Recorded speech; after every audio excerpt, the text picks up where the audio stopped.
नमस्कार दोस्तों, हरे कृष्णा, राधे राधे। कैसे हैं आप सब लोग? आशा करती हूँ सब लोग बहुत अच्छे हैं। जन्माष्टमी की बहुत बहुत शुभकामनाएं। और आज की वीडियो होने वाली है बहुत खास। जो लोग ठाकुर जी की सेवा करना चाहते हैं और बस इस बात से डरते हैं कि ठाकुर जी की सेवा करने के लिए आपको बहुत ज्यादा सामान की आवश्यकता पड़ेगी, तो ऐसा कुछ नहीं है। सामान आप अपनी मर्जी से कितना भी बढ़ा सकते हो और कितने कम सामान में भी ठाकुर जी की सेवा हो सकती है। तो आज इस वीडियो में मैं 7 ऐसी चीजें बताऊंगी जो ठाकुर जी की सेवा के लिए काफी होती है। तो चलिए आज की इस ब्यूटीफुल सी छोटा सा वीडियो मैं शुरू करती हूँ। और हाँ, एक रिक्वेस्ट है, मेरी वीडियोस अगर आप लोगों को पसंद आती है तो प्लीज चैनल को सब्सक्राइब कीजिएगा और जाते जाते एक लाइक जरूरी देके जाइए, ताकि आप और हम कनेक्टेड रहे। और आप जो है ना, बेल आइकन भी प्रेस कीजिएगा ताकि अगले आने वाली सारे वीडियोस आप लोगों को मिलते रहे। ठीक है, तो चलिए शुरू करते हैं। तो आप अपने ठाकुर जी की सेवा के लिए आपको क्या चाहिए? सबसे पहले आपको ना एक सिंहासन चाहिए ठाकुर जी को बैठाने के लिए। आप देखो, सिंहासन कई प्रकार के होते हैं। ये मैंने खुद ठाकुर जी के लिए जो बेड है ना, ये मैंने खुद अपने हाथों से बनाया है। तो अगर आप अपने हाथों से बनाना चाहते हैं तो इस तरह का बेड भी बना सकते हैं, जिसमें बैठना भी हो जाता है और इसी में आप ठाकुर जी को चाहे तो शयन भी दे सकते हैं। तो देखिए, इस तरह से आप इनको यहाँ पे बैठा भी सकते हैं और इनको यहाँ पे आप शयन भी दे सकते हैं। इसके बाद देखिए, ठाकुर जी को स्नान करवाया जाता है। तो स्नान के लिए आपको एक स्नान पात्र अति अवश्य लेना है। तो हर रोज ठाकुर जी को स्नान कराया जाता है। तो यहाँ पे थोड़ी सी इसमें गहराई हो, इस तरह का स्नान पात्र आप ले लीजिएगा। इसके बाद देखिए, ठाकुर जी की सेवा के लिए गौ माता बहुत आवश्यक होता है। तो आप गौ माता जरूर रखिएगा। जब हम पूजा नहीं कर पाते हैं, कोई भी सूतक पातक इत्यादि चलता है, तो उस टाइम पे गौ माता हमारे जो सेवा का हमारे जो सेवा नहीं हो पाता है, उस समय गौ माता सेवा कर लेते हैं। इसके बाद देखिए, ठाकुर जी के लिए श्रृंगार का सामग्री चाहिए। तो आप इस तरह का जो ना मुकुट वगैरह ले सकते हैं। तो ठाकुर जी इस तरह का मुकुट में बहुत सुंदर दिखते हैं। और आप चाहे तो जो मिलता है या पगड़ी वगैरह, वो भी ले सकते हैं। श्रृंगार के लिए आपको कुछ सामग्री लेनी है। तो यहाँ पे मैंने आपको माला और चूड़ी इत्यादि दिखा दे रही हूँ। तो ये सारे सामग्री आपको श्रृंगार के लिए ले सकते हैं। देखिए, ये सामग्री आप किसी भी प्रकार का, जैसे सोना चांदी का भी बना सकते हैं, और नहीं तो इस तरह का जो आर्टिफिशियल मिलता है ये भी ले सकते हैं।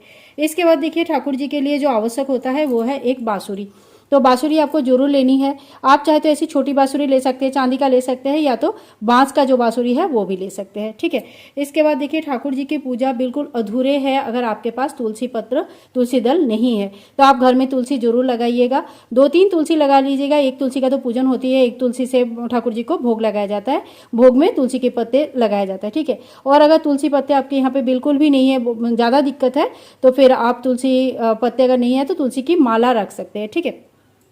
इसके बाद जो आवश्यक है वो है भोग पात्र का। तो आप कोई भी, जैसे अपने अकॉर्डिंगली जो भी आपको भोग पात्र सही लगे उस हिसाब से ले सकते हैं। तो ठाकुर जी का जो भोग पात्र होगा वो झूठा नहीं होना चाहिए किसी भी प्रकार का। मतलब अगर नया ठाकुर जी ला रहे हैं तो नया भोग पात्र होगा, वही ज्यादा अच्छा रहेगा।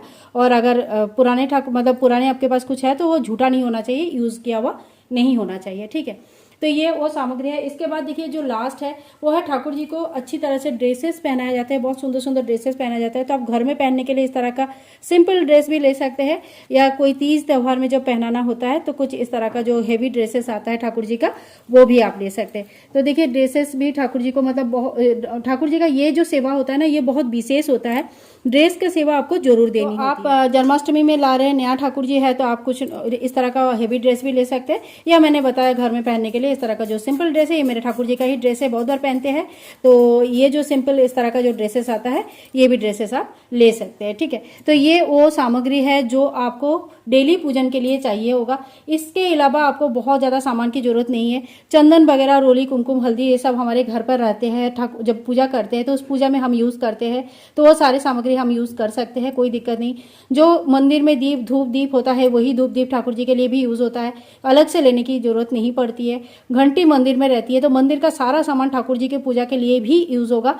और ये जो कुछ सामान है ठाकुर जी के लिए अलग से आपको लेनी पड़ेगी। तो आई होप आज की वीडियो आप लोगों के लिए यूजफुल है। और अगर वीडियो पसंद आई तो please like, share and comment, channel को सब्सक्राइब करके रखिए। मिलूंगी नेक्स्ट वीडियो में, तब तक के लिए हरे कृष्णा, राधे राधे, बाय बाय दोस्तों, टेक केयर।